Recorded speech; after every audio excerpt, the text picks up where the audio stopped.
Hi guys!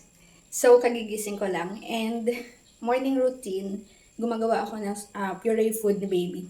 So, this morning, I'm thinking this one, squash with malunggay.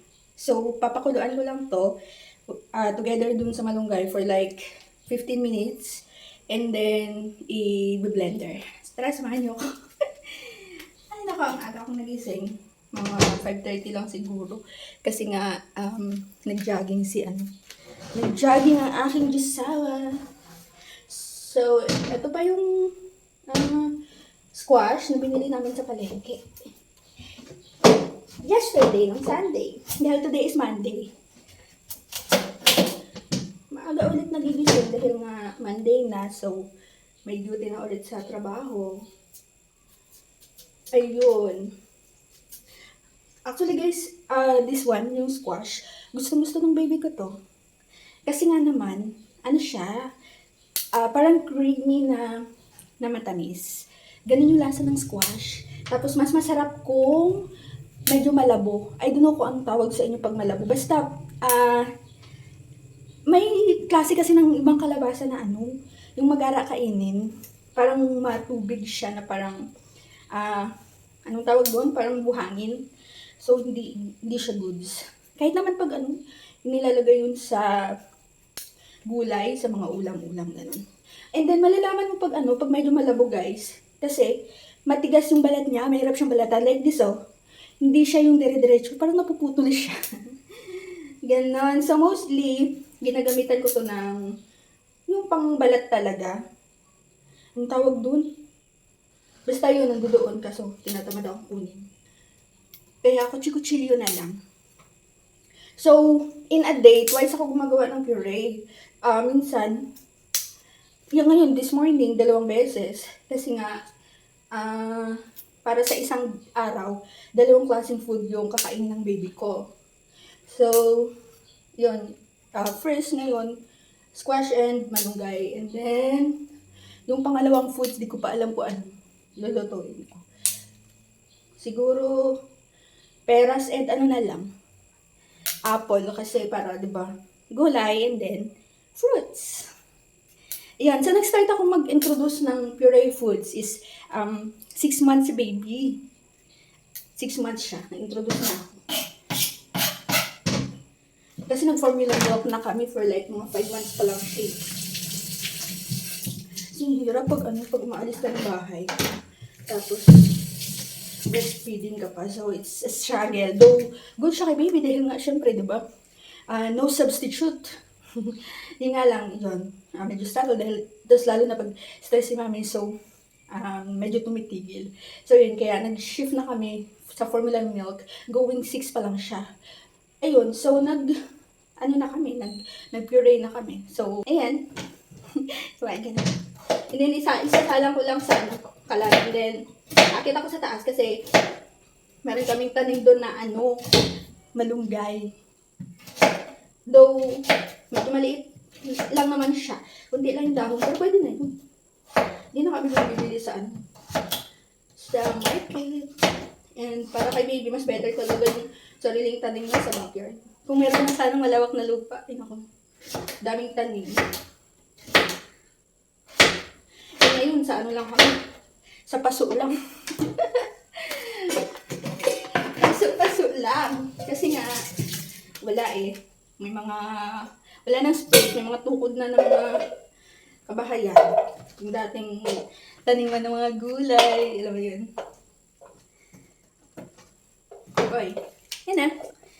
Sasalang ko lang sa kalan. Siyempre, lalagay ko ng water. Yung ginagamit kong water, mineral water lang. Wilkins yung ginagamit namin para sa mga milk ni baby, ganun. Pero for this one, mineral lang. Diba? Salang ko na. Ayun na. Buksan ko lang mo. There you go. Ayun na. Punta ako sa taas. Manguha ako ng malunggay. Show ko sa inyo. Naririnig ko parang gising na yung baby ko. Napakaaga na. Aga niya nagigising talaga. Hindi ganun tulogin yun eh. Ayun, nakita ko dito sa taas. Meron kasi kami. Oy, Palgoso, nandito ka pala. Yung aso ng kapitbahay dito natutulog. Talaga to, oh. Ayun, oh. Palgoso. Ikaw na. Kaya nandito, Palgoso. Okay, kukuha ako ng ano. Malunggay. May mga tanim-tanim kami dito eh. Yung garden namin. Kuha ako ng malunggay. Para kay baby. Ayan, lagi akong nangunguha dito eh. Ako nga lang nakakaubos nito. Ayan, pag nangunguha ako dito, tinatanggalan ko na siya ng ano. Ito, natapon ko. Yung mga... Ayun, kinukuha ko kay baby. Isang ganitong, medyo malaki. Tapos isang, medyo maliit. Pwede na kay baby yun. Ayun, ganyan lang. Tapos tanggalan ko ng mga ano to. Ayun, no, yung parang luma na parang patuyo na dahon.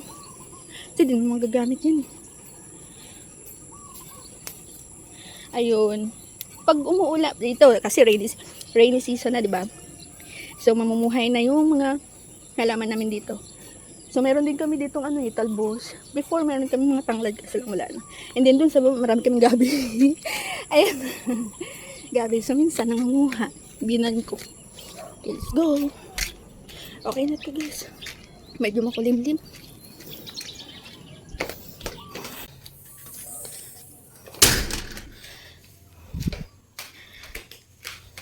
Ayun, ganong akyat lang. Ay, naku, hiningal na ako. Di kasi ano eh. Pero yung mister ko kasi, nagraran kasi siya. So, for sure, hindi yung madaling hingalin. Ako, ay naku. Bilis kong hingalin. Dalas kasi sa bahay lang. Eto na, hugasan ko lang.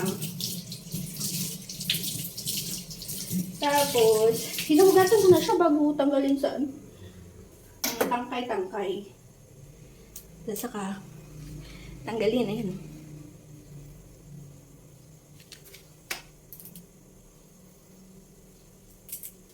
Tapos, ilalagay ko na to doon.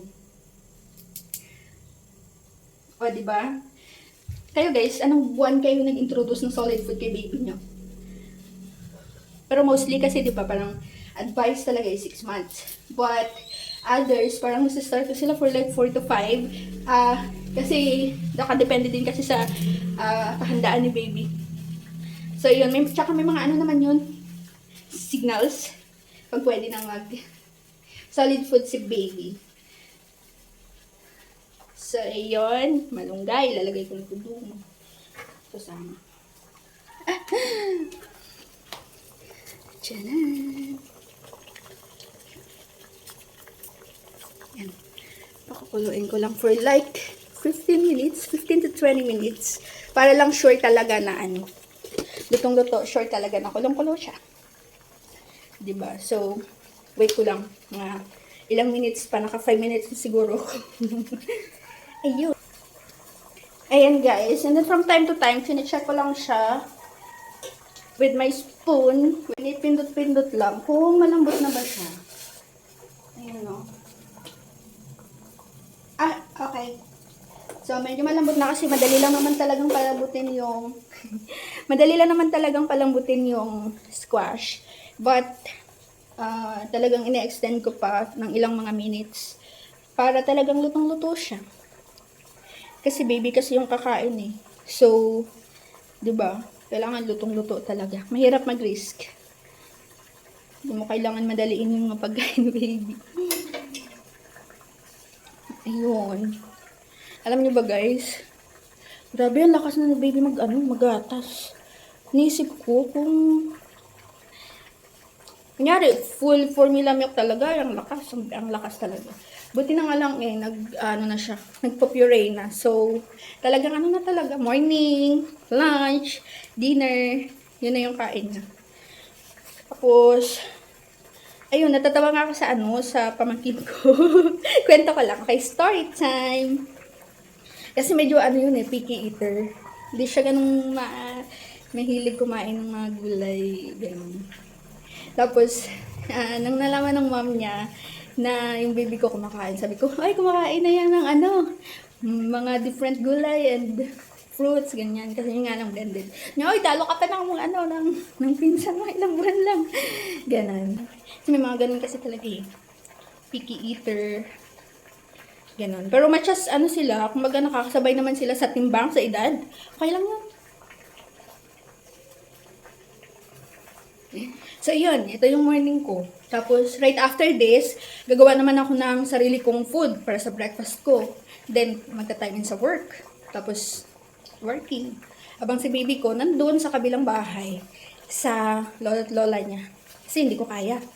Hindi ko kaya talaga yung I'm working. And then, nandyan pa si baby. Kasi, syempre, nag-ano yun eh. Baga, talagang nagre-request na ng attention mo in time. So, kung full-time working ka, mahirap. Since, good thing na rin lang kasi nandyan kahit papaano, may nagbabantay, diba?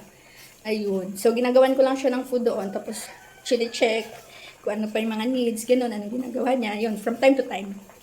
Diba? Okay. So, karami na ako ng kwento. I guess, okay na to. Check lang ulit.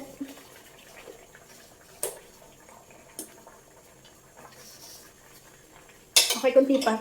So, yung mga varieties ng mga kinakain ni baby, ayun, marami-rami na rin. Malunggay, kalabasa, sayote, what else? Patatas, yung mga na-introduce ko na sa kanya. Sitaw. Yun, kunti-kunti nga lang kasi medyo may konting lansa or something na hindi pleasant smell si sitaw. I don't know, hindi ko siya ganong bet. Tapos broccoli, cauliflower. Sa fruits naman, yun, peras, grapes, banana. Yung banana niluto ko na kasi meron talagang time, napakain ko siya, hindi ko, parang kunti lang naman, tikim lang. Hindi ko naluto, ay naku, nagsuka siya. Grabe yung takot ko talagang on the spot. Pumunta kami sa talagang sa nearest na hospital para lang pa-check siya. Tapos yun, nabigla lang pala ng kain. So yun, so, importante talaga kasi syempre first time ma'am, di ba? Wala ka pa naman ganong idea. Ayun. Yun, sa mga fruits, ano pa? Ano ba may na-introduce ko sa kanya?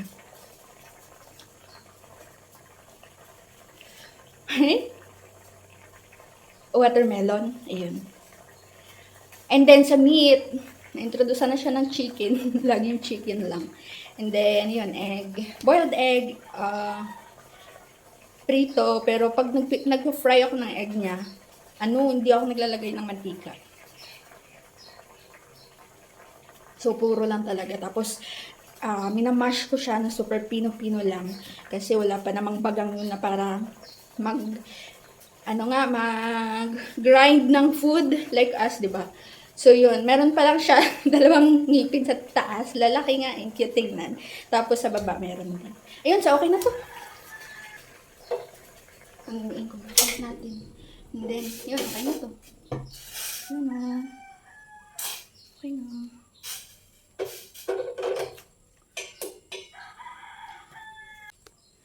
Okay, set up lang ako ng blender sa gilid dito na. Set up lang natin yung blender dyan. Okay. And then, okay. Lagay ko muna to, yung blade. Dito. Tapos saka ko to ilalagay. Masyadong malayo. Lapit natin para makita nyo.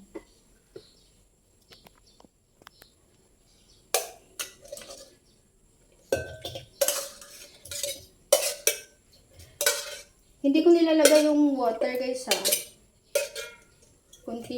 konti kung may masama man na konting water. Hindi ko to binubuhos. Kasi mas gusto ni baby yung medyo hindi siya masyadong tubig, hindi rin super lapot. Ayun. Kunin lang natin tong mga malunggay.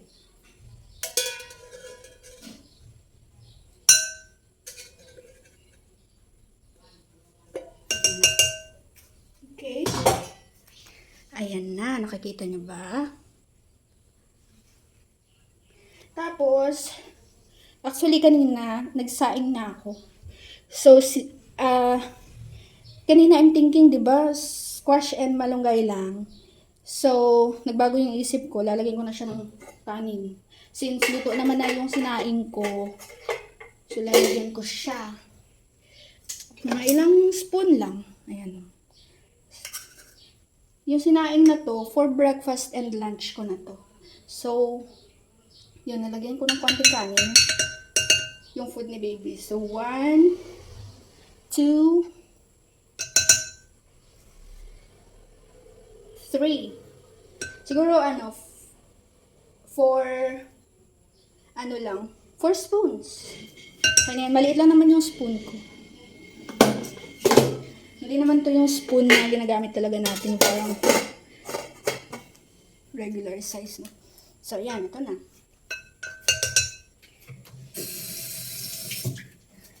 Parang kutsarita lang to, guys. So.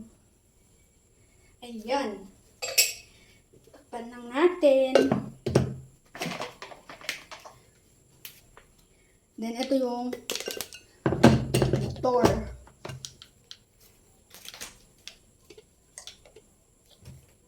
Saksak. Saksak ko lang. Sinaksak ko na, guys. Oh.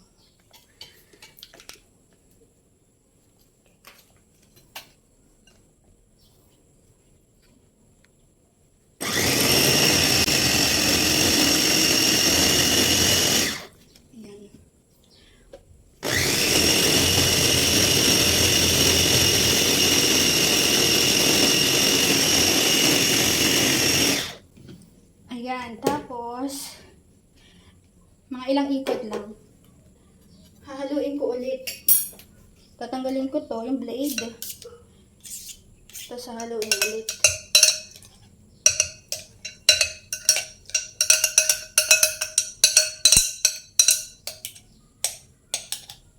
Ganda ng consistency niya, oh. Hindi ganong mabasa, hindi ganong super lapot, sakto lang. Ayan, ang ganyan lang. Kaya ako ito hinahalo, guys, para sure talaga na walang naiwang buo, diba? Lahat blend talaga. Ayan, tapos ilalagay ko na to. Balik ulit.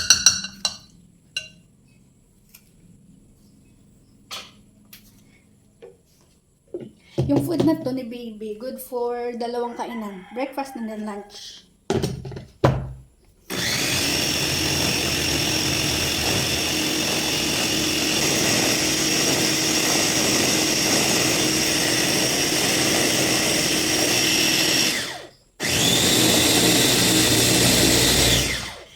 Yung blender ko, 2 yung pindutan niya. Ayan, yung isang line lang na to, ito yung malakas ikot. Ito yung 2 line, ito yung sakto lang yung ikot. Hindi ganong malakas, ito rin ganong mahina. So, pag unang ikot, ito yung pinipindot ko 2 line. Pag patapos na, yung isang line lang.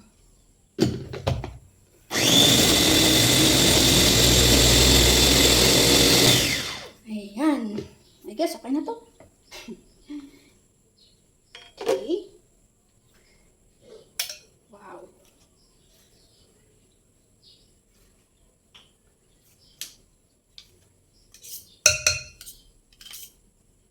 Ganito lang.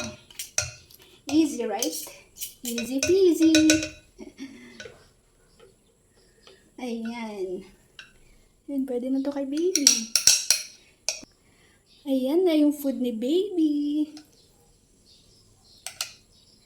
Ayan. Thanks sa pagsama, guys. Bibigay ko na to kay baby ko and para makakain na siya and para makakain na rin ako. Bye, guys!